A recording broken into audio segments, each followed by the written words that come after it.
Quantum mechanics is our best theory of nature. It's incredibly predictively successful, and yet it's hard to understand what it's telling us about the world, what claims it's making about reality. Our guest today is David Wallace. David is a professor at the University of Pittsburgh, and he's one of the leading advocates of the many worlds interpretation of quantum mechanics. He's written a wonderful book, The Emergent Multiverse, which is perhaps the book on this interpretation. And it's gained glowing praise from people like Sean Carroll and David Deutsch, themselves very active proponents of this way of thinking about quantum mechanics. The many worlds interpretation was first proposed in 1957 by Hugh Everett, and is also known for that reason as the Everett interpretation. And if it's correct, it has almost incredible consequences. It would mean that we live in a branching multiverse where anything that physically can happen does happen. But David will argue that it has very unassuming origins. It just reads off the mathematical formalism of quantum mechanics without adding or taking away anything. And it doesn't require that we contort ourselves philosophically either, but rather it agrees with a naturalist view of things or a realist view of science, where science is making claims about things in the world. I was very privileged to have David as my tutor when I studied physics and philosophy at Oxford over a decade ago. And I'm very privileged to be able to have had this conversation with him. I hope you enjoyed it as much as I enjoyed having it. I'm James Robinson. I'm one of the founders of the technology company OpenSignal, but in another world, I'm not. This is Multiverses.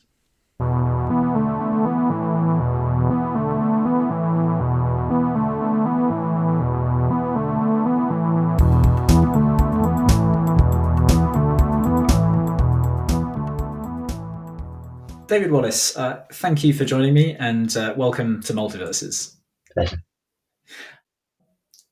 Right in the very first sentence of the introduction of your book, The Emergent Multiverse, you make what for some will be quite a bold statement, that there is no quantum measurement problem. For others, that will be, so what? Mm-hmm. Perhaps you can start by explaining why one might think, and many do think, that there is an issue with measurement in quantum mechanics. Good. Okay, so quantum mechanics, which I should say is our best theory of the very small, but because big things are made out of small things, it's effectively our best theory of more or less everything in physics. So quantum mechanics seems to say something very weird about what material objects do, and the way it does that, it has a thing that physicists call a superposition principle, which basically says if a given thing can have one property and it can also have a different property, you can have both properties at the same time.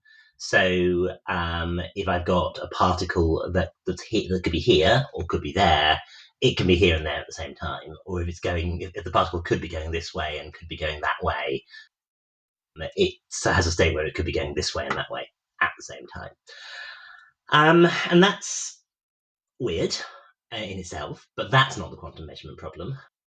The microscopic world is allowed to be weird. What we regard as weird is a consequence of our sort of evolutionary and cultural history, and that didn't involve engaging with subatomic particles much.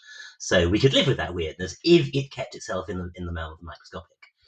But if you take the equations of quantum mechanics literally, what they say is that when you try to measure microscopic systems, that indefiniteness, that two things at the same timeness, gets scaled up to the macroscopic human scale. So if I've got a particle that's here and there at the same time, and I measure where it is, then my measurement device goes into a measure here state and a measure there state at the same time, according to the equations of quantum mechanics. And to use the famous, if slightly ethically dubious illustration of this due to Schrödinger, if the way I register where the particle is if the particle is here, I kill my cat. And if it's there, I leave my cat alive. Then if the particle is here and there at the same time, after the experiment, my cat is alive and dead at the same time. That's weird.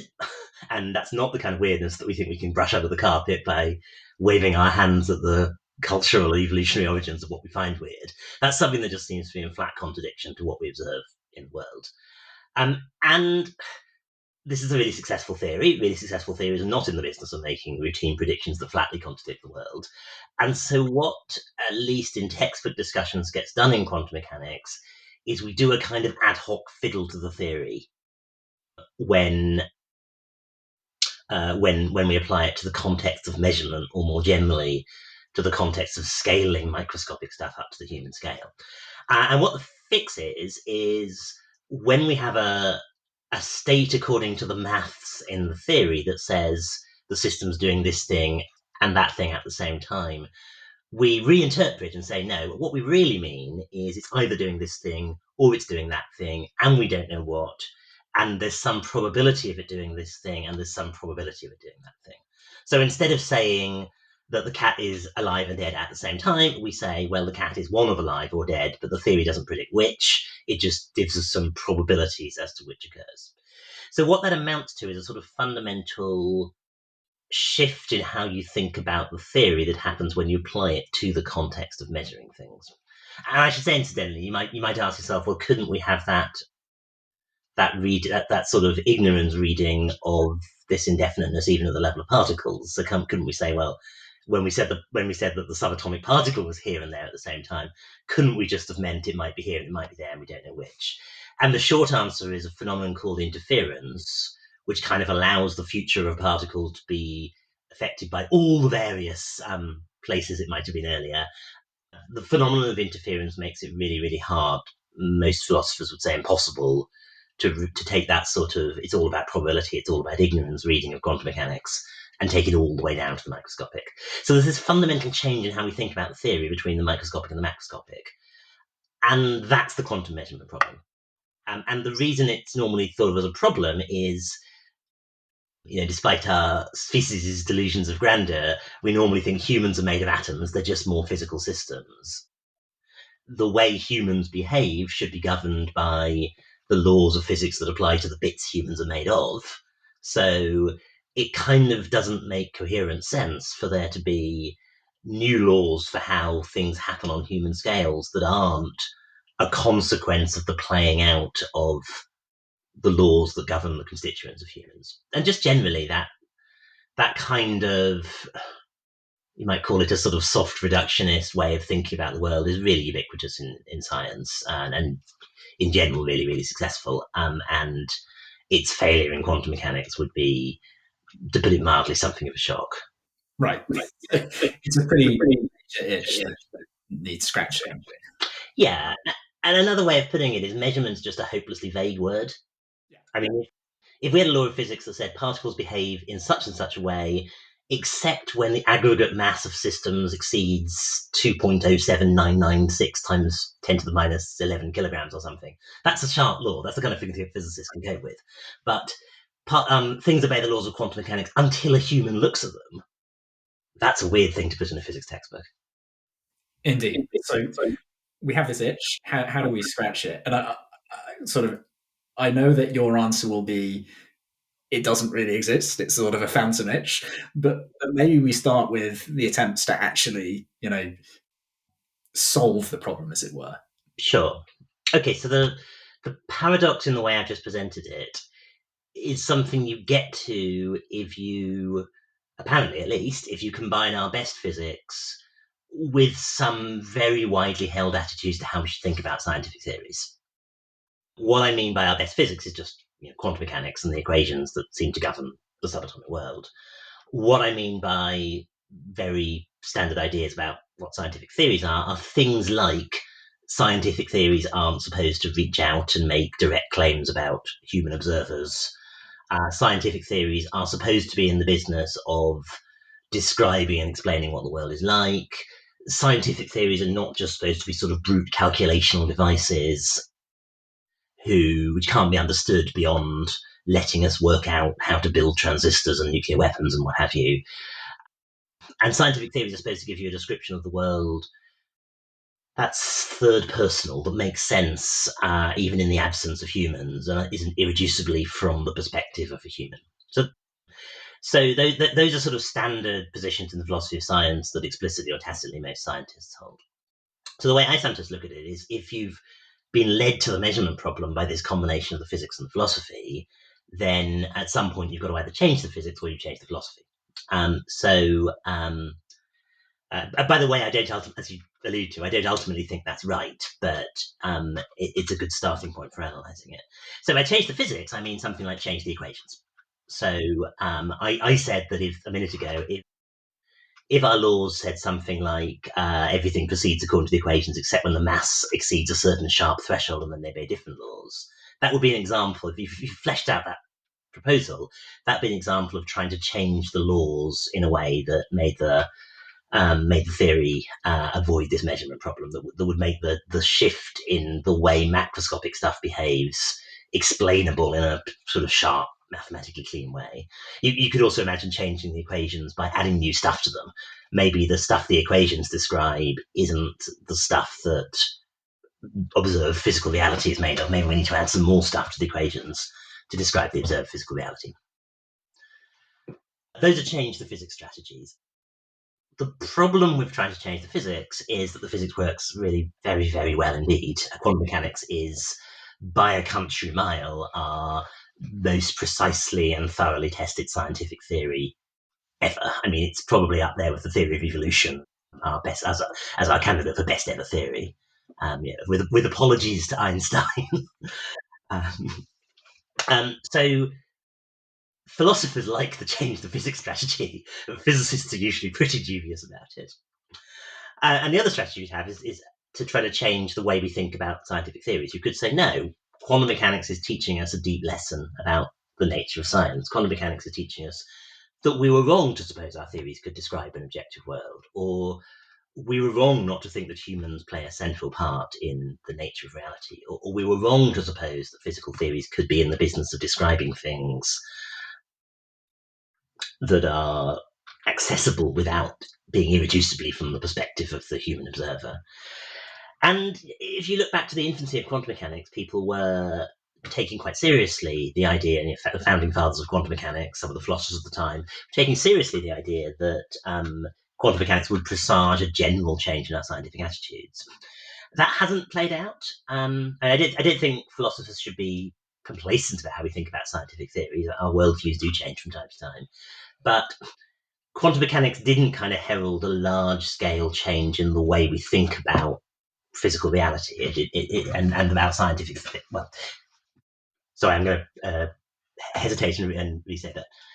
Quantum mechanics didn't presage a fundamental change in how we think about the activity of science. The rest of science, whether it's the way particle physicists talk, or chemists, or geneticists, still sticks to this kind of science describes what's going on, science is objective, science is third party, science treats humans as just more physical stuff. I mean, medicine is a clear example of this, that core paradigms of medical and biological science treat humans as physical systems. And so the price, from any sort of general how science works perspective, the price of changing the philosophy is pretty extreme. And so you find that while physicists often like the idea of changing the philosophy, philosophers are extremely unkeen. Right. So you have the philosophers want to change the physics, the physicists want to change the philosophy. Exactly. And if you're optimistic, you might say, well, this just shows the importance of open-mindedness. If you're a little bit more cynical, you might say that maybe each camp doesn't fully appreciate the scale of the project they're proposing to carry out. And I want to just briefly touch on this. I guess maybe we should give a little bit more detail on how it works in changing the philosophy. But I suppose, I mean, firstly, just to defend the kind of naturalist view of science, which, as you say, is probably very common now. I'd like to say very common in antiquity as well, and probably very common in the popular imagination, that when what science tells us is things about the world and things about the stuff in the world, not just the results of, pointers on dials and, lights, illuminating the results of experiments. So probably that I would guess that'd be the kind of go-to view of most people who are interested in science, who become scientists. And maybe it was just an interesting time when quantum mechanics was being formulated, where actually, I guess, the philosophers were themselves also thinking along different lines. There was this kind Yes. of logical empiricist view of things where uh, there are certain things we can't speak of. We'll just talk. We'll stick on the very solid ground of pointers on dials and so forth. Yes, absolutely. Yeah, I mean the a lot of the philosophy, particularly in the sort of Anglo-American tradition in the first half of the 20th century, took very seriously exactly those sort of ideas. It supposed, partly as a kind of pushback against what was seen as the extremes of metaphysical speculation, people in that philosophical tradition tried to ground things very tightly in the accessible and the observable.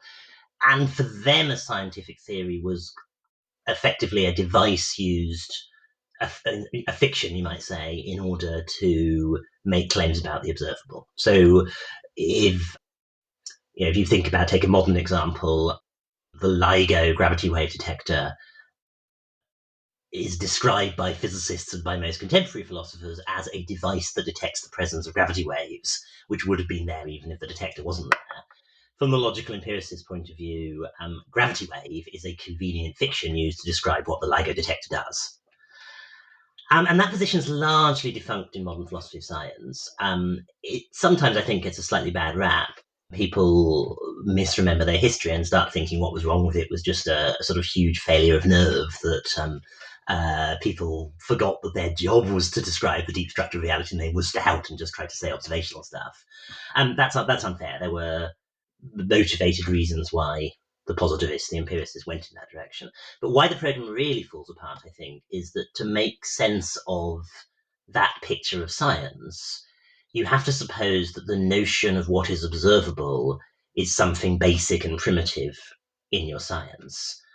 And that's not what observation is. I mean, we have this kind of pretty picture, if you like, that observation is my visual field and the various colors in it or something. But that's a picture we get from science. That's a picture we get from our detailed scientific picture of the retina. If you ask what counts as an observation to somebody in modern physics, then their answer is going to be extremely technical and use a ton of technical terms that are not in the vocabulary of somebody who's not a physicist. It's very theory laden, to use a jargon term that philosophers use. It doesn't, you can't really understand what the observations are until you have access to the theory. I mean, is LIGO an observation device? Well, only if you've learned a ton of general relativity and a ton about complicated vibrating interferometry stuff, which you can tell I know almost nothing about from my gloss of it. Um, and I think that's the real reason that kind of strategy doesn't ultimately succeed. It's not just that we don't want our scientific theories just to be devices to connect observations, it's that we can't make sense of the actual theories we have in that way. I have to say, if measurement devices were black boxes that had been scattered across the Mojave Desert by the gods, and quantum mechanics had been a science that had developed by trying to work out what these black boxes did, well, then maybe you could make sense of quantum mechanics as a theory which is entirely about these primitive measurement devices and observations. But measurement devices are not scattered across the Mojave Desert by the gods. Measurement devices, I'm reliably informed, are made in labs by experimental physicists in conformity to physical principles. And if you ask an experimental physicist, how does your interferometer work? They won't say, oh, well, it's a dark mystery. Measurement is primitive. We just have to take measurement as a basic idea. They will tell you a very detailed story involving laser optics and exactly how they calibrate their mirrors and things like that. Right. And I think, as you allude, that works all the way down. You can think about, magnifying glass or even the retina, right? It's just Absolutely, yeah. Yeah. Observation is something that we understand downstream of our theories of how observation happens, whether that's human observation or the much more rarefied things we see in the sort of heights of theoretical physics. so coming back to, I guess, where we are now, you have the philosophers who are dissatisfied with how the physicists are trying to interpret quantum mechanics, and vice versa. And here it's maybe worth letting listeners know that you're sort of on the fence in that you, or maybe not on the fence, but you're in the unusual position of having done both a doctorate in philosophy and a doctorate in physics, Yes. in the reverse order, in fact, I think. So you were presumably pretty unhappy with both of those things. Yeah, exactly. I mean, my view is that the philosophers have really good reasons not to want to change the philosophy, and the physicists have really good reasons not to want to change the physics.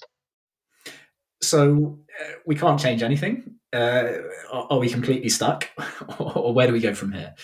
So, as of course you realise, there's another tradition which denies the way I set up the premise, and this kind of comes back to that provocative claim, intentionally provocative claim at the beginning of my book that there isn't really a measurement problem after all, and it goes back to the comment I kind of slipped past you right at the beginning that, of course, the cat can't be alive and dead at the same time. So why do we say that? Well, the obvious answer is like it's intuitively obvious that cats can't be alive and dead at the same time. That's the intuitions don't tell us much in science. Much better answer is it doesn't look as if the cat's alive and dead at the same time. But does it? I mean, if you ask yourself, what would it be like to see a cat that's alive and dead at the same time? Well, I think we have an intuition of that. It would be like seeing a sort of blurry double image of a cat that's alive and a cat that's dead. Somehow you'd be simultaneously seeing two cats, and it would look as if you're seeing double, as if you'd had like way too much to drink, or sort of muzzily waking up from sleep or something. That's what intuition says it's like to see a cat that's alive and dead at the same time. But again, intuition isn't a great way to tell what it's like to look for things. And again, looking at things is a physical process governed by physical laws. So we better ask our physics what it would be like to see a cat that's alive and dead at the same time. So my seeing a cat that's alive, that's a physical process. So I've been in America too long. That's a physical process. My brain goes into some kind of live cat registering state. We don't know the details. I will say things like, oh, a live cat. I will report the cat as alive. If I keep a diary, I might, extremely boring person, I might just make a note that, oh, I saw a cat today. Likewise, if the cat's dead, there's a well understood, at least an outline process by which I register the death of the cat. That gets recorded in my brain somewhere. I comment on the cat being dead. I wrinkle up my nose or whatever. So what does quantum mechanics say happens if I observe a cat that's alive and dead at the same time? Well, that same process of magnifying we saw earlier plays through. Quantum mechanics absolutely doesn't say I go into some weird cognitive state which corresponds to seeing double. Quantum mechanics says I go into the ordinary seeing a live cat state and the ordinary seeing a dead cat state at the same time. And that process ramifies. If you ask me whether the cat's alive or dead, you don't hear me babble simultaneously in two different ways. Mm-hmm. You, at the same time, according to the equations, go into a perfectly ordinary state of hearing me tell you the cat's alive and another perfectly ordinary state of hearing me tell you the cat's dead at the same time. And if anyone listens to the podcast, they'll hear they will at the same time be in a state of hearing themselves be told the cat's alive and hearing that the cat's dead at the same time. And if they then tweet about the podcast, their Twitter feed will be in a reporting the cat's alive state and reporting the cat's dead state at the same time. And all of this is correlated. So the world at the same time is in a state where the cat dies, I report the cat's dead, you hear me report that, you pass it on to your listeners tweet about it, and the cat's dead. Whichever of the other ones is, there's a live cat way things are, and a dead cat way things are, and they're happening at the same time. And each of those ordinary ways things are is perfectly ordinary, but they're simultaneously present. Right. And humans are physical systems, humans are processing systems. A situation where we've got these two parallel goings on at the same time is a situation, in effect, where we've got two chunks of physical reality, a cat being a live chunk, a cat being dead chunk. And those chunks don't interact with each other. Each one goes along for all the world as if it was the only goings on. Mm-hmm. So if you have a situation where physical reality is simultaneously doing two things, each of which looks like an ordinary set of goings on, an ordinary world, and the two don't interact with each other, what you have is a many worlds theory, a many universes theory, a theory where the act of measuring the quantum particle, killing the cat, and so on, causes physical reality to bifurcate, to come into a part where the cat's alive and a part where the cat's dead. And the really crucial thing to get across here, anyone listening, if you just take one thing away from this, take this, is this isn't a new idea that's being glued into the theory. It's not to change the physics move in the way I was describing earlier. We're not saying there is a measurement problem. We will solve the measurement problem by introducing this idea of parallel universes. It's that when we think deeply about the quantum theory we have, we realize that it was a many universes theory all along. Right. That's what I had in mind when I said, we can avoid either changing the physics or changing the philosophy. You get the many worlds theory by holding on to the equations of quantum mechanics, not modified at all, holding on to that picture of a scientific theory as something that gives an objective, third-party, observation-independent description of what's actually going on in the universe, and then just taking those together and thinking very carefully about what the theory is actually describing, what it's actually representing about physical systems. So, bizarrely, that way of thinking about quantum mechanics, in one sense, is extremely conservative. Doesn't Right. change physics, doesn't change the philosophy, lets us make sense of the theory as we find it in the way we're used to thinking of theories. But of course, in another sense, it's radically not conservative, because it really is saying that every time we see a quantum measurement, then we split into multiple copies, which is clearly has a science fictional sound to it. Yeah, and I definitely want to get into to that aspect of it, but I think it's, as you say, this is probably the crux of your book and the many Yes. worlds interpretation. How it arises very simply, as you say, from just the quantum mechanics. You have a nice quote from DeWitt, I think, where it says quantum mechanics supplies, the mathematical formalism of quantum mechanics supplies its own interpretation. And we're not adding in, there's no, oh, by the way, apart from the equations, we have to have this concept of measurement. And when you do a measurement, something else happens, which is completely different. And we're not, neither are we saying, oh, there's some extra terms we add to the equations which explain why as systems grow bigger, similar to your suggestion that there was just some physical limit in size at which suddenly things go from being in superpositions to not. And if people are interested in this, that there are serious attempts to make less crude versions of that work. But they do have, as you say, lots of challenges because the physics is just so well established, and touching anything is very difficult in terms of that. Yes, and it's worth saying there are what I would call toy models that demonstrate the possibility of these strategies in some places, and their advocates would say that toy model is an unfair description.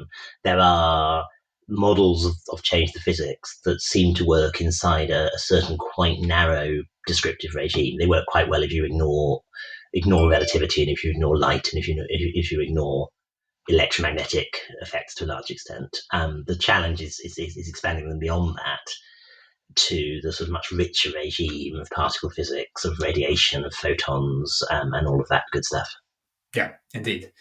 And I mean, one way I like to think about these things emerging is we can't do this visually, but if one imagines an equation and you've got these a particle which is in a superposition, and literally you can represent that as a term which says it is in one place. I don't know, it's going through slit A if we talk about a double slit experiment, which is very famous. So it's just an experiment where light goes through, passes through two slits, and single particles.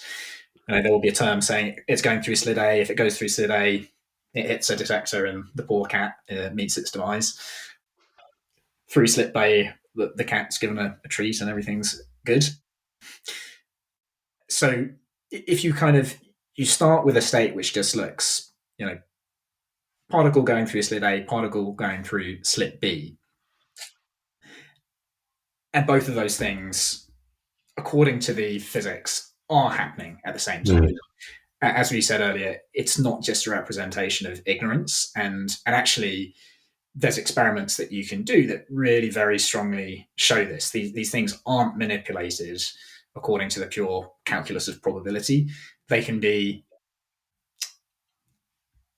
interfere with each other, those two states, and we can actually manipulate them in ways that make that very apparent. And Yes. that's where the kind of, if people have heard of the the wave particle duality, it's just saying, well, these particles are behaving like waves in as much as they can interfere with one another, or interfere with themselves, indeed.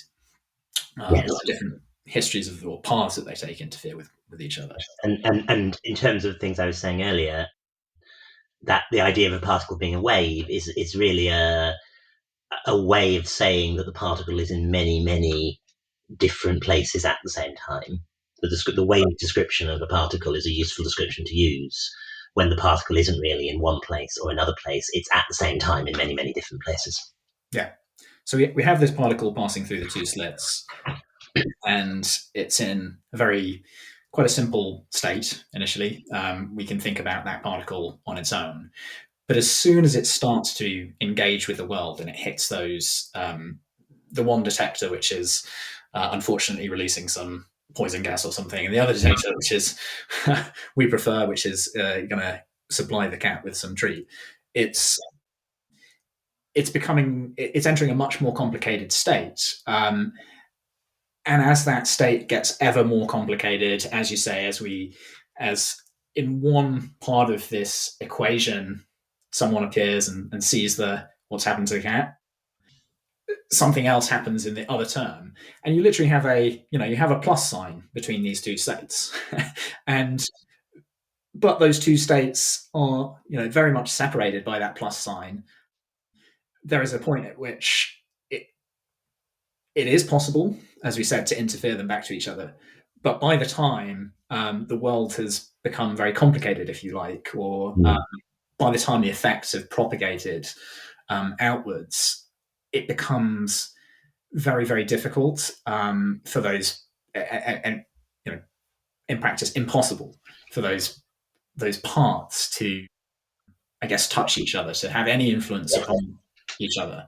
Yes, exactly. How what's the best way of understanding why that is? Why these interference experiments effects become harder and harder to do. Exactly. Yeah. Why it works at the small scale, but then something happens which means we don't see anything from the other term of the equation. Good. So imagine you've got an electron that's in two places at once. Then to do an interference experiment that really tests the claim it's in two places at once, all you need to control is the electron. You need to control the electron pretty well, but it's only one particle. But now suppose electrons are charged. Let's suppose it's gone near another electron that happens to have slipped into your apparatus. Well, now the electrons repel each other like charges repel. So let's say the electron was here and there at the same time, and let's say that the second electron is close to wherever here is.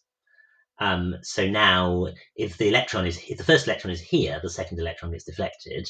If the first electron is there, it doesn't get deflected. So now the second electron is deflected and not deflected at the same time.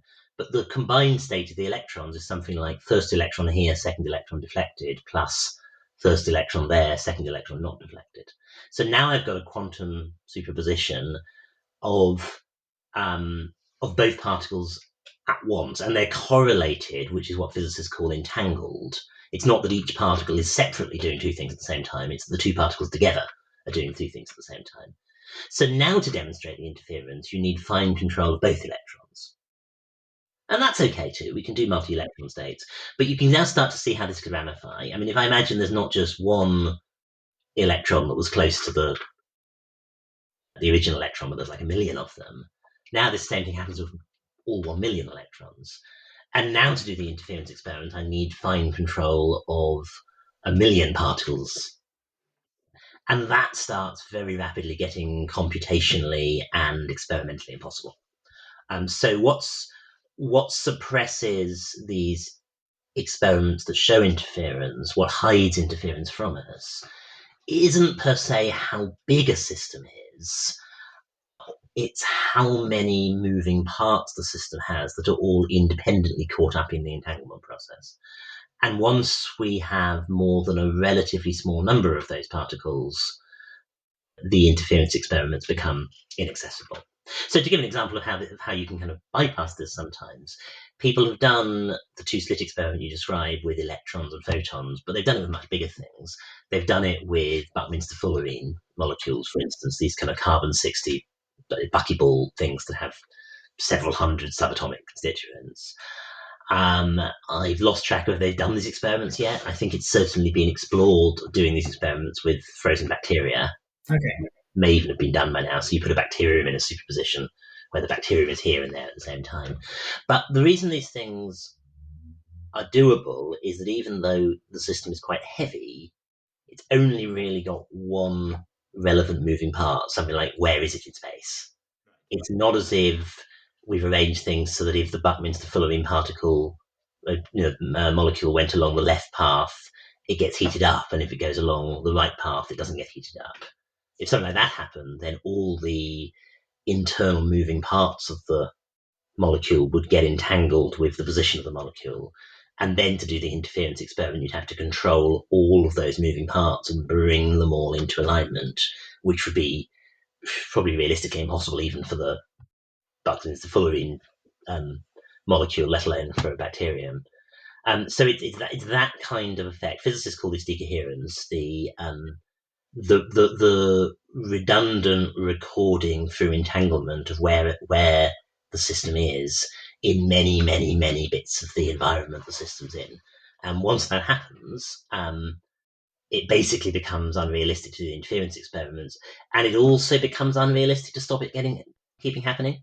So by the time I've got a million electrons in a superposition of here and there, then the next million electrons along want to get in the act, and then the next million electrons after that want to get in the act. And so once your superposition gets above a certain scale, it just becomes uncontrollable, and it spreads out at the speed of light, and effectively, within a fairly short period of time, a respectable chunk of the whole world will have recorded whether the electron went one way or another. And so now you need to control the whole world at a microscopic level in order to reverse the decoherence and show the interference effect, and that becomes basically impossible. I mean, if people have heard of these ideas that heat is just molecular motion, and so in principle one can imagine taking a warm cup of water that was previously ice and water and has melted, and somehow arranging it for it all to go backwards so that the ice spontaneously reforms and the water spontaneously heats up. That kind of thing is theoretically possible, but in practice can never happen. And it's very similar for the sort of interference at the large scale. It's theoretically possible that you could reverse all the decoherence and all of the environmental entanglement and get back to the pure superposition, but in practice you never can. Yeah, I think that's a really useful analogy, and as you say, it's actually a very similar. The mechanism is quite similar in a sense, Extremely similar. and so yeah, in principle, yes, branches that have significantly diverged could sort of remerge, but that's just the vanishingly small probability of happening, so is almost not worth considering. But you Exactly. actually do see, on the very small scale, there is a sense in which that is happening all the time, at least within labs, but in many other effects. Yes, exactly. I just want to clarify something that may have been obvious, but in case people didn't get it, I guess when one thinks of the way which we can demonstrate interference, or the way we can kind of do these experiments, the reason why it involves having quite precise control over states is because you want to do things like, crudely speaking, cancel out peaks and troughs. And we were talking earlier about noise cancellation, and that's the classic example of interference cancelling, which many people will probably be using all the time without necessarily knowing about it. And you might have noise cancelling headphones where they have a little microphone in them, and they are measuring the the sound outside your headphones and creating a sort of inverse version of that. So all the loud noises, all the loud frequencies are kind of cancelled out by an out of phase but similar frequency. So you can kind of imagine two waves coming along, touching each other and just becoming a single line. Yeah. And that's well, it is the same mechanism with interference in quantum mechanics, but within quantum mechanics, you have your waves aren't kind of neatly localized in one place. One thing, they're entangled and all over the place. So it really it's the entanglement that makes the problem become exponentially, literally exponentially more difficult for quantum interference than for ordinary sound. So for ordinary sound, if I've got one source of sound, then I have one wave in three-dimensional space to handle. If I've got 10 sources of sound, I've got 10 waves in three-dimensional space, and those waves can interfere with each other. If I've got one quantum particle, I can represent it as one wave in three-dimensional space. If I've got 10 quantum particles, I can't represent that as 10 waves in three-dimensional space. I have to represent it as one wave in 30-dimensional space. Right. That's a lot of... That's because of the interference. There's I need to keep track of all the various places that all the particles could be. So there's I need three numbers to say where one particle is. And so if I think about my wave as tracking all the way in which it can be in lots of places at the same time, then my wave is in 3 dimensions. But I need 30 numbers to say where 10 particles are. X and Y and Z coordinates for all 10 particles. So now I've got a wave in 30-dimensional space.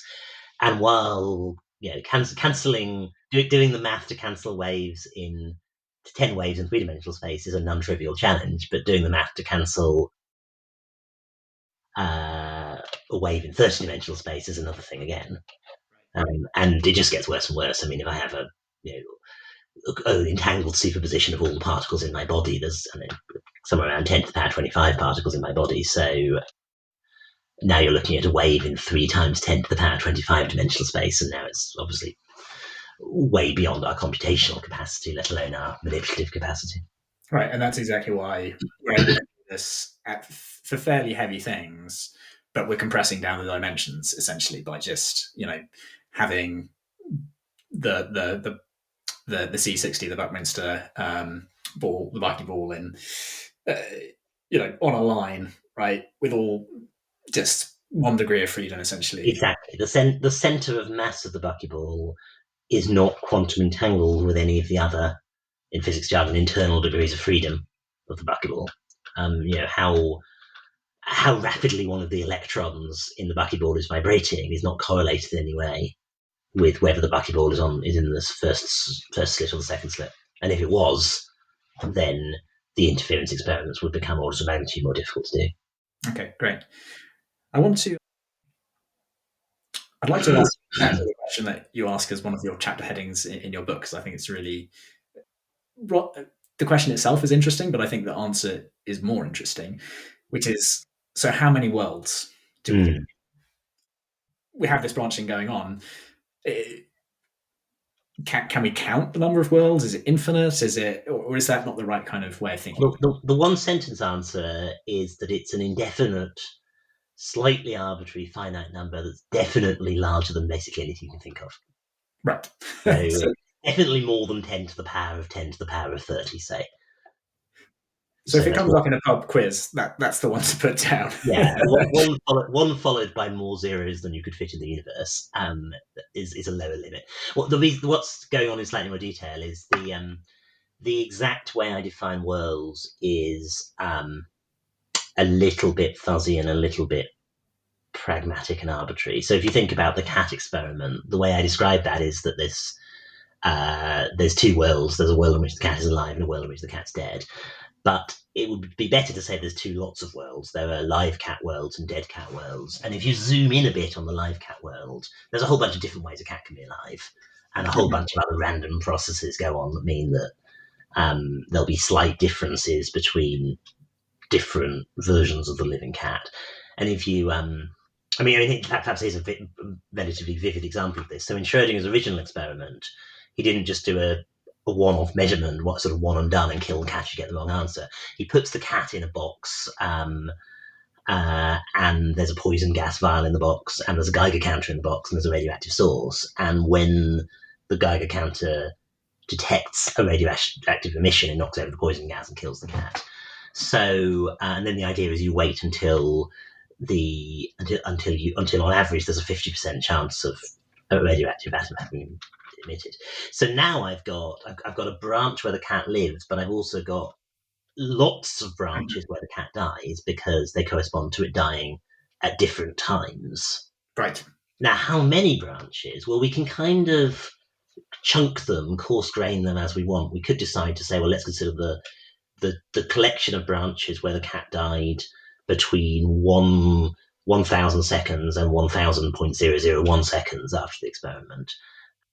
But there was nothing magic about 0.001 seconds. We could gradate that more and more finely, and then we get more and more worlds. Eventually, you'll reach a stage where you're trying to define the world on a time scale so tight that quantum interference effects are coming in between the world where the cat dies at 1,000 seconds and the world where the cat dies at 1,000 seconds plus 10 to the minus 20 seconds or something. Once you get down to that level, it doesn't really make sense to talk about worlds anymore, because what we mean by worlds are chunks of reality that don't interfere with the other chunks of reality. Mm-hmm. And at that grain, they have started interfering with each other. So trying to define worlds as more fine-grained than that scale isn't a sensible thing to do. It doesn't give you worlds in this sort of macroscopic, does its own thing, doesn't interfere with other things way. But there wasn't a magic moment where that was right. It's not as if at 10 to the minus 20 seconds you had interference, but at 1.00001 times 10 to the minus 20 seconds you didn't have interference. You have a kind of blurry, fuzzy space where the world description becomes successively less useful. It goes from being really useful to kind of useful to really noisy, but sort of a bit useful to useless. And it's a bit arbitrary exactly where you want to put that line.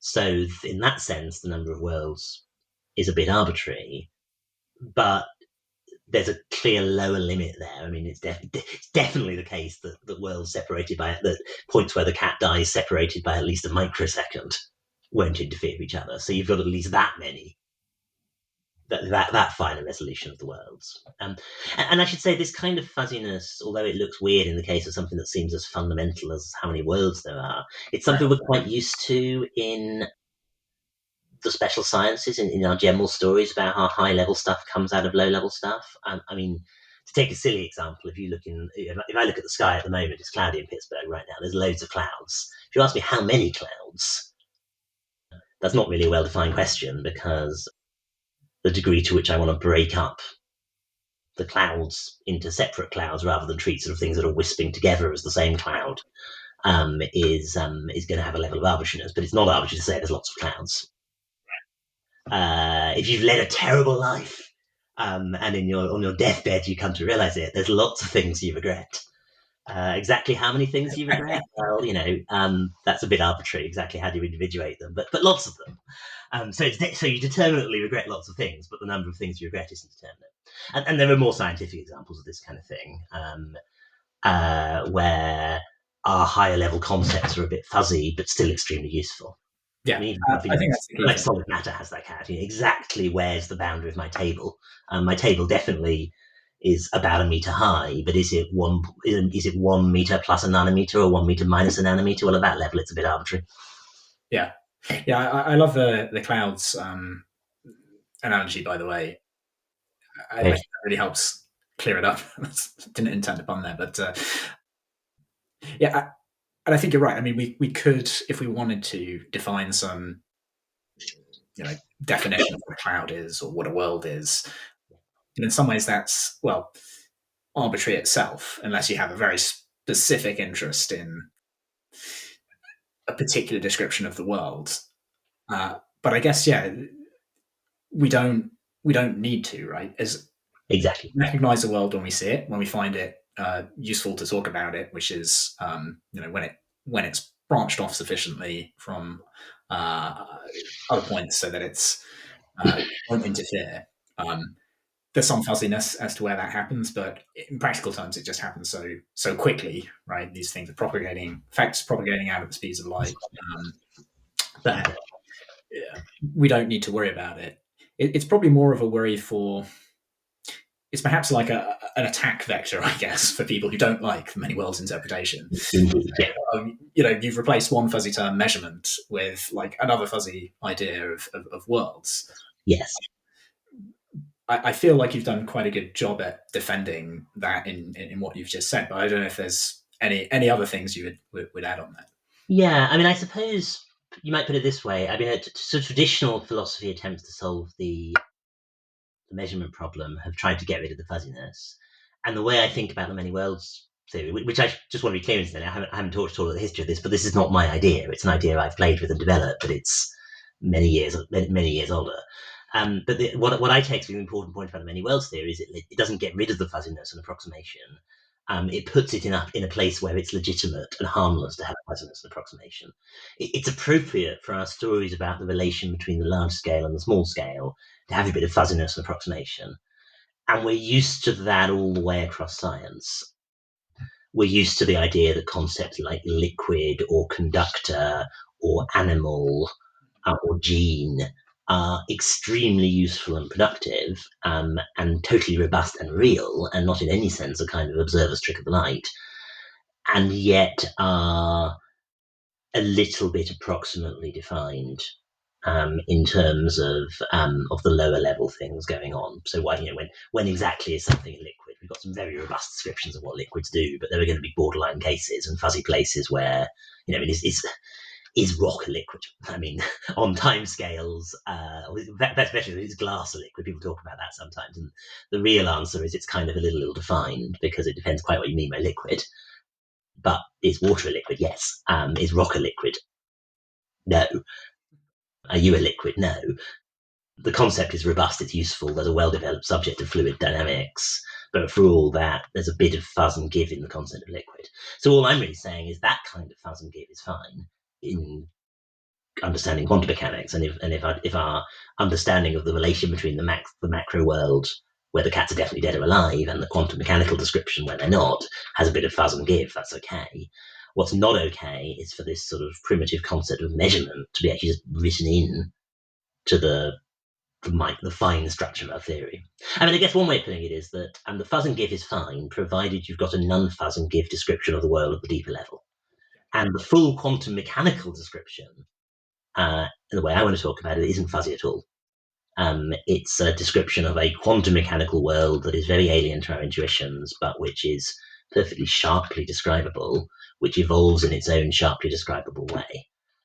It's only if we want to relate that to macroscopic concepts, to special science notions like chairs and tables and cats and dogs, that we need to have a story that has a sort of fuzzy aspect to it.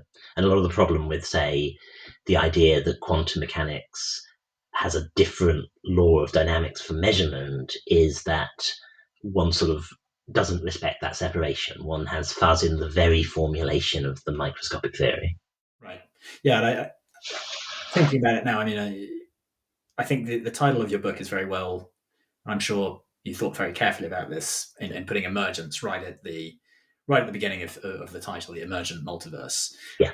And it is that emergence which is doing the work in transporting us from a very precise description of the microphysics, and then out of that you do get fuzzy structures arising, but one would be crazy to dispute that or try to say that that's not a legitimate thing to happen, because, as you say, this is our theory of, you talk about tigers in the book, right? No one denies that at the basis tigers are obeying the laws of physics, and there is a microphysics of tigers, but it's not a very useful thing to talk about when you're in the jungle. You're not going to survive too long thinking about that. And tigers themselves are a pretty fuzzy concept. Their cells are changing all the time. There's interactions with the external world. Exactly the limits of one would be very hard to define, but you'll certainly know one when you see one. Right, exactly, yes. the Tiger level of description is objective and robust, even if it's not completely precise.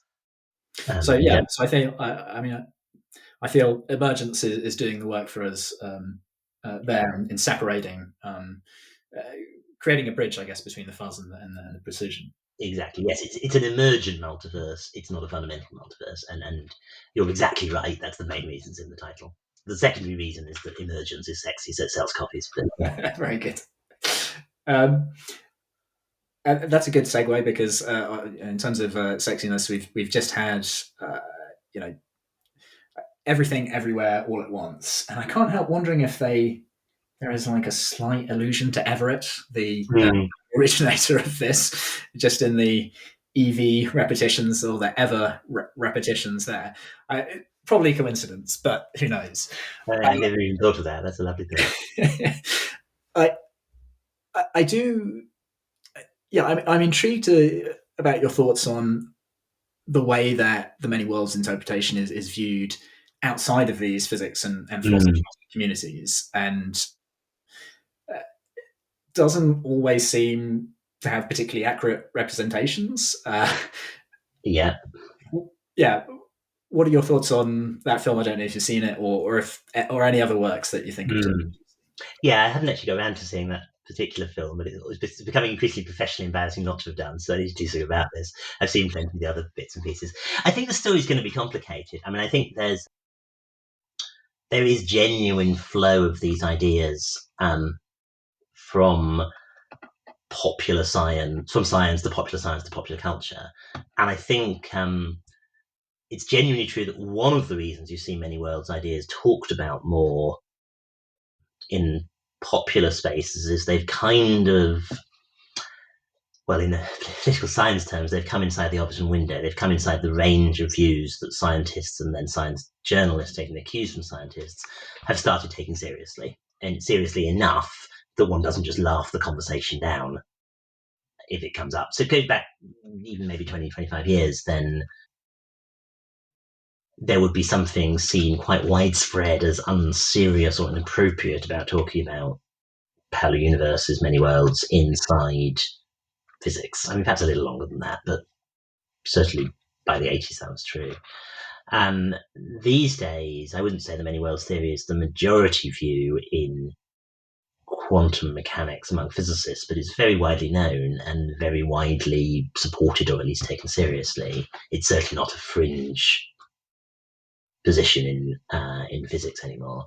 And so that legitimates these things being the kind of thing one can write a potentially slightly breathless New York Times or BBC popular science article about, and it's the kind of thing you can be asked to give a popular talk about, and then that can be a route the ideas go for creative professionals who are looking for inspiration. So one particular example I do know is the US show Devs, which was all about quantum information and computing in many worlds. And I do, in that particular case, I know because I talked to the showrunner that they'd watched a bunch of sort of semi-popular talks on many worlds and Everett by me and other people as part of the prep work for that show. So that's a direct vector where you see it turning up. That said, I think there's another slightly more deflationary reason why many worlds are all over the place at the moment, which is just that the Marvel movies have been super popular, and the multiverse idea has been all over comic culture for a very long time. Back, I'm not really a comic person, but way back into the 20th century. And while some of those ideas perhaps are also inspired by science fiction that's in turn inspired by physics, I think it's also true that big, complicated science fiction franchises start growing multiverses very naturally just because they start contradicting themselves in various places and then trying to reconcile that.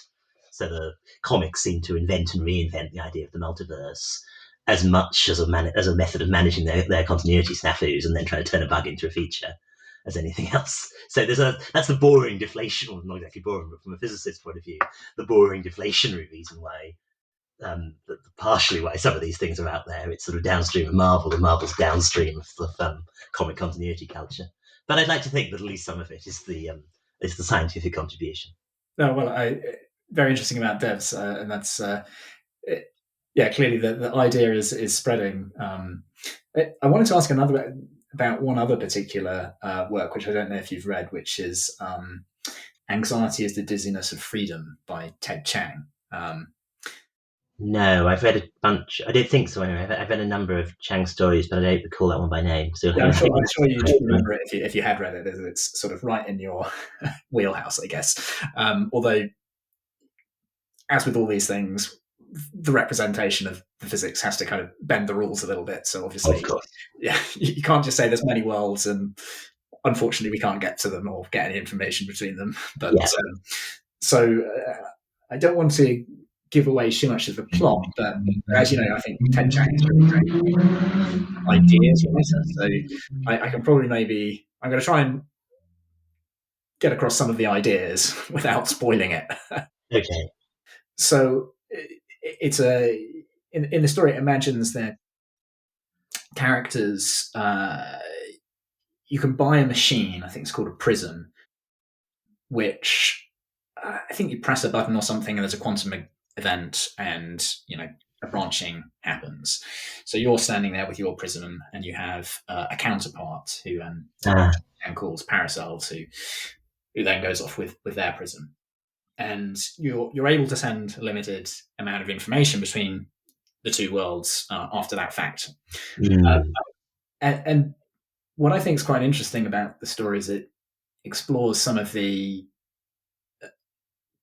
even though the interaction between these characters is very limited, just the knowledge that they're sharing about themselves really changes their understanding of their own lives.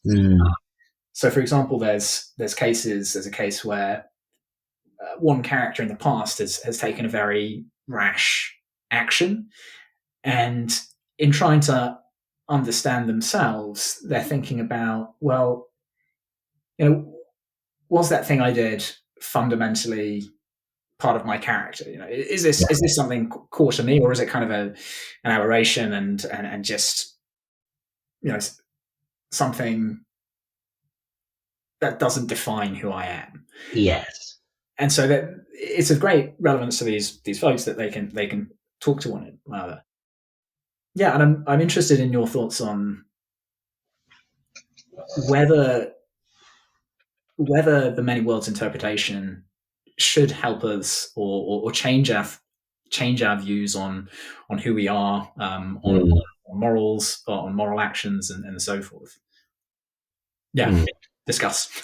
Yeah, I mean, I think maybe indirectly. So I'll give an analogy first. I mean, I think I would expect in the longer term, as and when these ideas are taken, genuinely get widespread traction, I would expect it to have an impact somewhat similar to some of the sort of Renaissance realizations by people, arguments by people like Bruno that we're not alone in the universe, Right. that the stars in the sky are other suns, and there could be people living on those on some of the worlds around those other suns. And in one sense, that doesn't directly affect anything that happens here. I mean, certainly in the 17th century, even now, our ability to learn the detailed facts of what might be happening on these other planets in distant galaxies is close to nil, and doesn't directly affect interest rates and people's sex lives and whatever. Political campaigns. But there's an indirect way, of course, in which our picture of the world and our sort of philosophy and our conception of ourselves as a civilization was changed enormously by those realizations. Where we have a very different conception of our place in the universe, in some ways a more humbling conception than we had before the Renaissance. And it's telling that the Inquisition only threatened Galileo. They burned Bruno at the stake. So I think I don't think the many worlds theory directly affects much of anything about what we should find ethical and how we should live our lives. But I think widespread realization of the sets of ideas potentially does in the longer term. And I think your example from Chang is a good illustration of this. I think one of the things it does is it gives us a different kind of perspective on risk and probability and happenstance. I mean, so suppose you're in ordinary situation here, you've gone to a restaurant, you have very unethically chosen to drive home when you've had way too much to drink. Reflecting on that in the morning, when in fact you got home fine, there was no trouble, you can think, well, I took a moral risk, but I got lucky. But of course, extremely plausibly and in many worlds it won't work, because there's bound to be plenty of chance events determining what other bits of traffic turned up, and maybe even how your reflexes respond in certain situations. There are going to be branches in which your decision to drive drunk had tragic consequences, either for you or for other people. And arguably, if we were sufficiently wise, we'd recognise that even without the crutch of the many worlds theory, and we'd realise that the decision to drive home really drunk was quite badly morally wrong, and also extremely unwise. And the coincidence that, as it happens, no harm came of it isn't really salient to assessing the moral and prudential unwisdom of doing it. Maybe if we were sufficiently wise, we could realise that anyway, but we're often not sufficiently wise. And I think the realisation of the fact that other branches are there where other things turned out worse is perhaps helpful in that way. And I think similarly, these things can make bad stuff that happens in your life seem a little, you can be slightly more philosophical about it. I mean, if you have a chance diagnosis of some cancer or something, and is there some comfort in thinking that you just happen to get very unlucky, and that there are many people just like you who didn't get the cancer and carry on valuing your projects and loving your loved ones, or people who are equivalent to your loved ones? I mean, maybe. I mean, it's not directly going to change how you causally handle the tragedy in your own life, but maybe it gives you a bit of perspective on it. I mean, again, you see these themes in early pieces of philosophy. I mean, there's a long-standing theme, almost like, I guess, of various sorts of sort of Buddhist conceptions, where one's ability to distance oneself from the first person perspective and see things in a broader way can be helpful. And so in a sense, this is just more of that. But again, maybe it makes it a bit sharper and more vivid. So those were my guesses of some of the ways in which these things in the long term potentially influence sort of self-conception and our philosophy.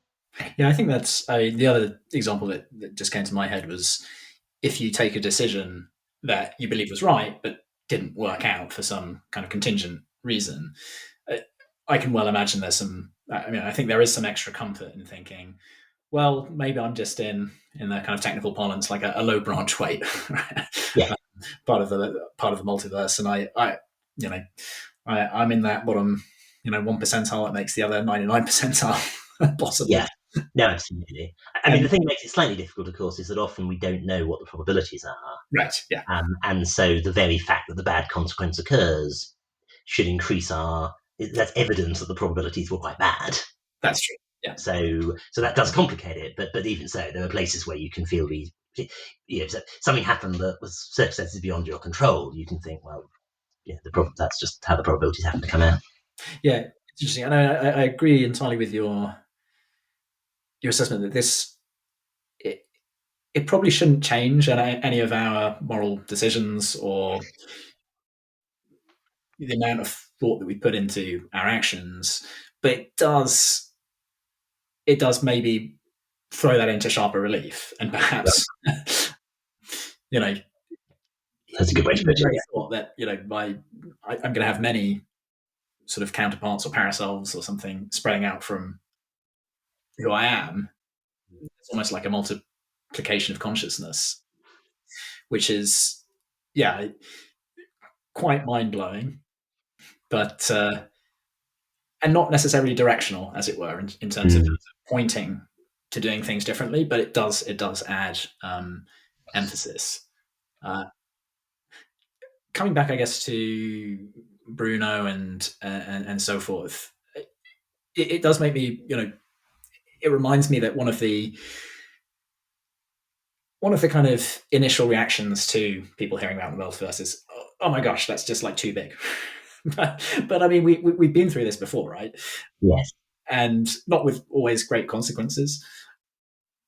Obviously, And in some way, the analogy holds really well in that, as you say, we're not adding any new stuff, right? We've not changed the physics here. We're not saying, oh, you're going to have faster than light travel in any of these branches. Yeah. We're just saying there's a lot more of the stuff that we know about already. Yeah.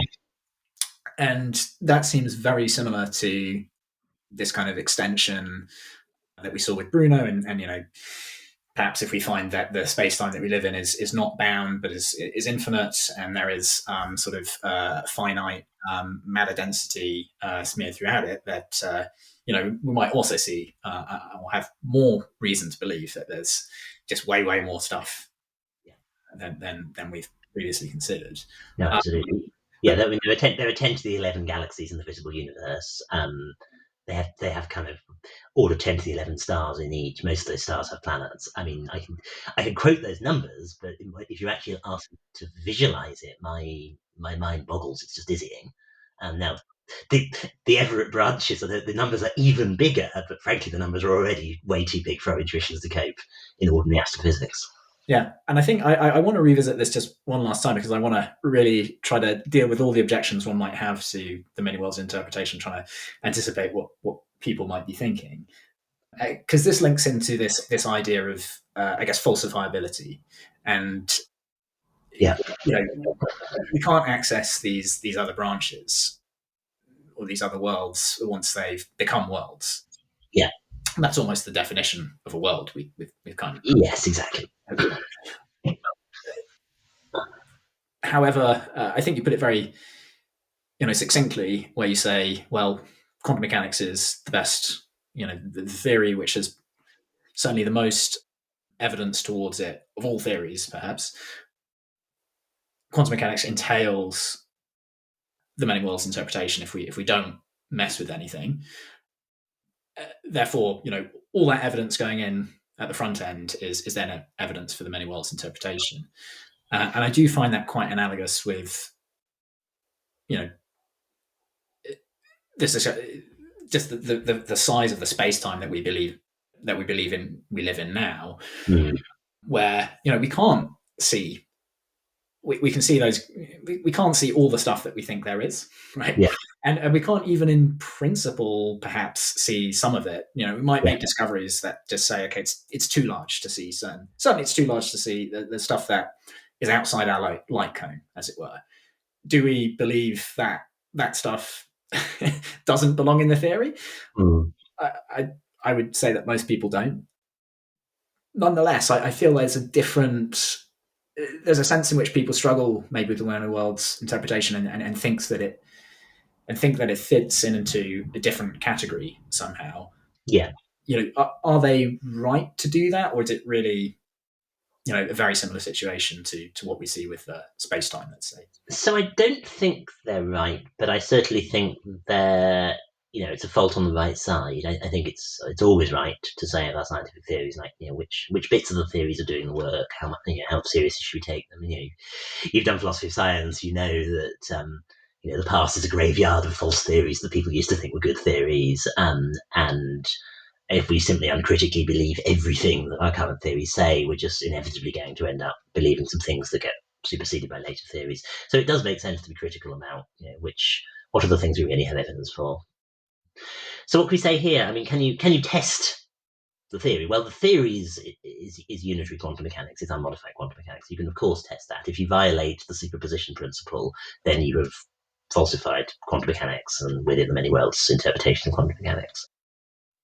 Can you sometimes it's helpful to think about testing theories against other theories. Can you test the many worlds theory against the theory that all our theory is a device to produce results for calculations? Not really, almost by definition. But you can't test the theory that fossils are dead dinosaurs against the theory that fossils are a good calculation. The dinosaurs are a good calculational fiction to let us make predictions about fossils. Those are the same theory with a different philosophical attitude to it.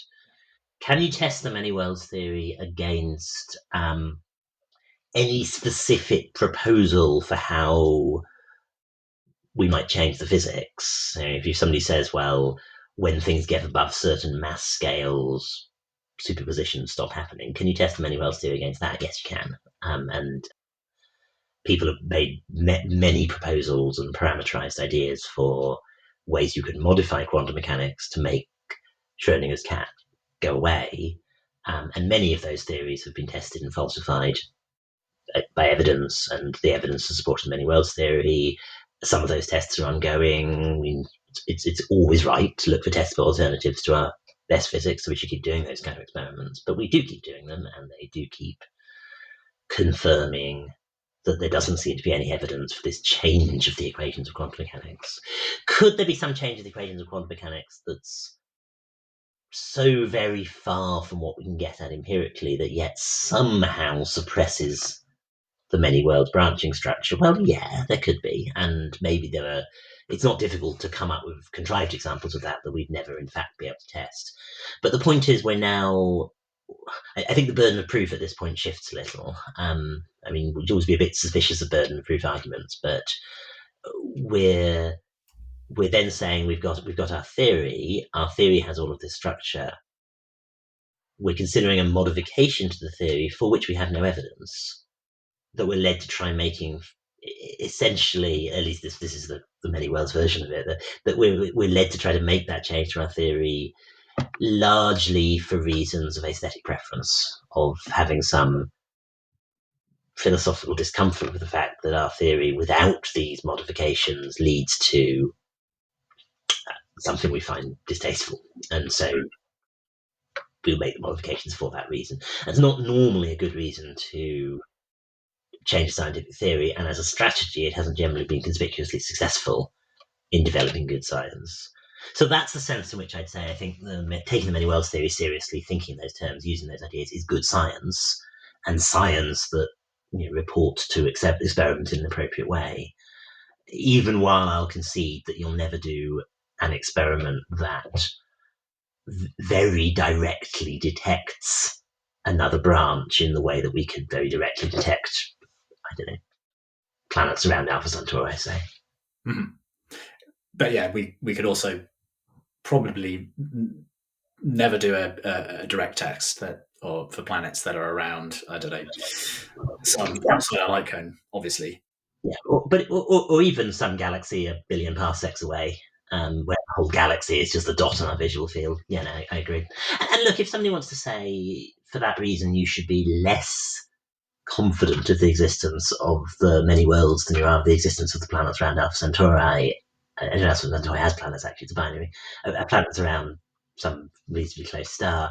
I think I'm going to say, yeah, that's reasonable. And I guess I am less confident in the existence of the Everett branches than I am of those planets. I'm very confident there are planets around those distant stars. I'm only moderately confident the many worlds theory is right, ultimately. I'm very confident that it's the best way to read the quantum theory we have, and I think there are good reasons to think that the properties that lead to many worlds theory are going to survive in any plausible replacement of quantum mechanics. So I think it's pretty likely that something like the many worlds theory is true, but wouldn't bet the mortgage on it. Right.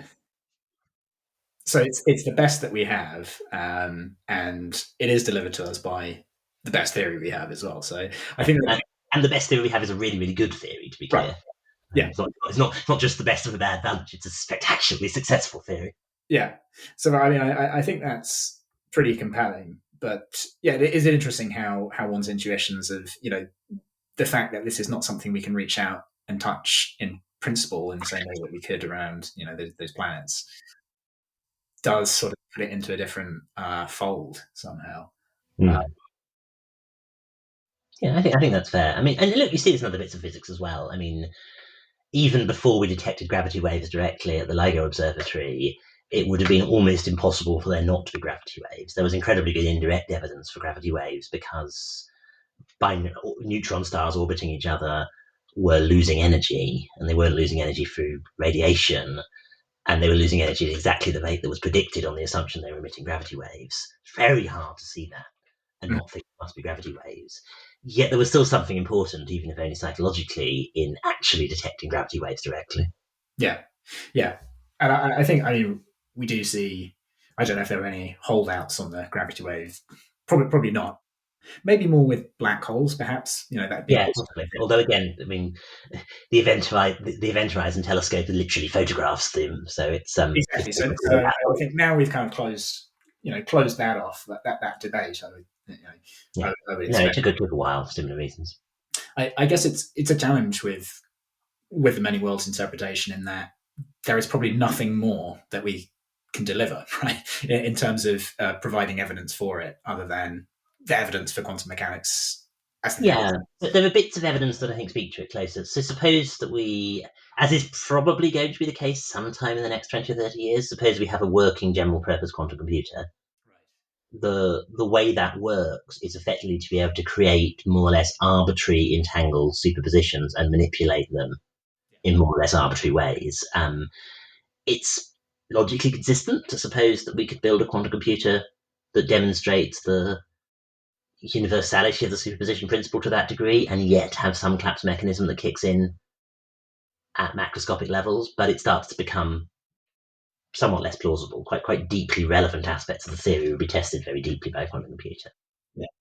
If you want to get a little science fictional, if you built a quantum computer and then ran an AI program on it that was, could pass the Turing test, then you start getting at least somewhere towards being able to control branching and report on branching not for us, but for beings we can interact with. But now we're a lot further in the future, and by the time we can build AIs at that level, we'll probably have more serious things to worry about. if we make it that far, right?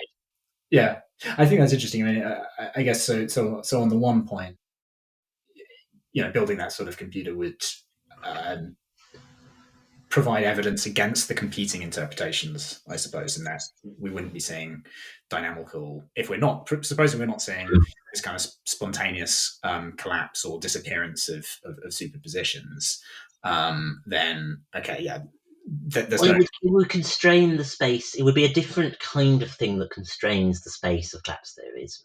One's never going to constrain that to zero, but they are genuinely constrainable by experiment, and the experimental constraints are getting tighter. And I guess the general intelligence AGI point, is the suggestion there then that, on the other hand, there could actually be a more positive proof of the many worlds interpretation, where we could run some interference.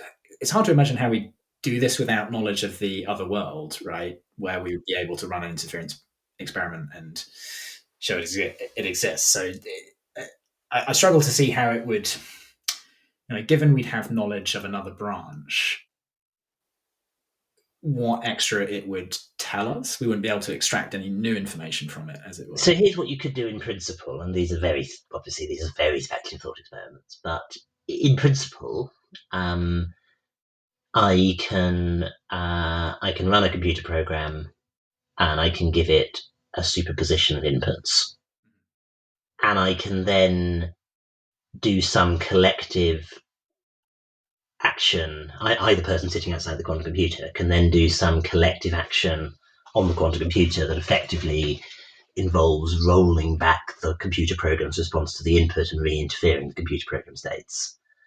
And it's fairly easy to construct protocols of that kind where you would get a different final outcome if the program was genuinely in a superposition than if the program spontaneously collapsed into one or other. Yeah, that's fairly straightforward. So then, if you could say, then if you want to say, and this is where it becomes a bit science fictional, if you want to say, well, my computer program is sophisticated enough that I'm going to treat it as an intentional agent. I'm going to regard it as, well, conscious, to use a better word. Then I'm going to say, well, what I'm now distinguishing is, well, was this program genuinely in a superposition of inputs, or did it actually only experience one input? And now that genuinely is a testable question. Yeah. Okay. Interesting. Yeah. So you would be asking, what did it feel like to be in that state, in a sense? Yeah, and there are questions you could ask that would have to pass through a very narrow filter, because you need to get the same answer from the computer program. If the computer program is talking to me outside the computer, it's important that its response doesn't split me. Yes. Yeah. So you need a very narrow channel where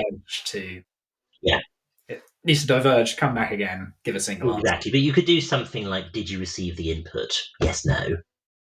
And it sends yes, and you can confirm that it determinately sends yes. That would be a performer action. Okay. Yeah, interesting. Because my input is a superposition of C red and C green, you can ask, did you see a colour? And you should get the answer yes, whether it saw red or saw green. And you could throttle the communication channels tightly enough that you should get one. You could definitely get that answer. So you could do certain rudimentary checks of that kind, that the program's functioning the way you think it's supposed to be functioning. This is an application of AGI which hadn't considered before. Actually, there was a workshop about this in obviously San Francisco that I went to last November that was actually trying to play with these ideas. It's very speculative. I mean, again, I think the point at which we can run an AGI on a quantum computer in any realistic length of time is the point long past the stage at which the world will have been radically transformed in good ways or bad. And that I don't work in AI. I have no deep insight as to whether the threshold to get AGI is 20 years away or 1,000 years away. I think the answer is always 20 years. So that's definitely the answer you get by if you survey a community. It's roughly the same as how long it'll take to get fusion. Yeah, brilliant. It's been stable since the 1950s in both cases. I think we've ended up at the sort of the most speculative point we could get to, which seems like a good place to. Yeah, and I want to emphasise, this is playfully speculating, but the ideas of the core Everett interpretation are non-speculative in that sense. It's a quite serious conservative way of thinking about quantum mechanics that gets extensively used, at least as a way of thinking, by a lot of people in theoretical physics. Yeah, I do think that is the take-home point, and unfortunately, Everything Everywhere All at Once is not the most accurate representation of the many worlds interpretation. They say all publicity is good publicity. So. Right. Well, thank you so much, David. This has been a real pleasure. It's been many years since I spoke to you, but I still carry the flame for the Everett interpretation. Glad to hear it. And this has renewed and added extra fuel and thoughts to that. Well, thanks for having me on. It's been great.